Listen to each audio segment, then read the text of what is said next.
quick ETF investing tip of the day. How do you choose which ETF to buy based on the expense ratio? First of all, what is the expense ratio? It is like a commission that you pay to the fund, to the issuer of the fund, for basically managing that fund and letting you buy that fund and hold that fund. So they do all the hard work for you, and you just pay the expense ratio. How do you pay it? You do not actively pay it, like take the money and pay somewhere. It is the commission that is taking out of whatever amount of investment you made into the fund. So naturally, you're interested in the fund performing higher, the return being higher than that expense ratio.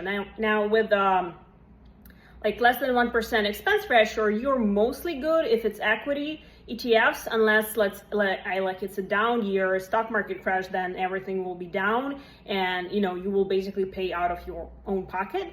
But if it's a good year, then the lower the expense ratio, the better. And obviously you want it to be below 1%. I would say closer to 0 is the best, because you're paying it from your return. But here's the thing, some funds, some ETFs do charge a slightly larger expense ratio. It doesn't mean it's a bad ETF.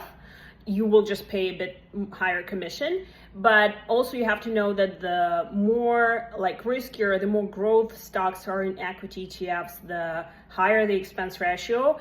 And that's just your choice. Do you want to pay a higher expense ratio, or do you maybe want to go for a more conservative mix of assets in that ETF? But other than that, just make sure that you're not buying an ETF with expense ratio of 10%, because that's it.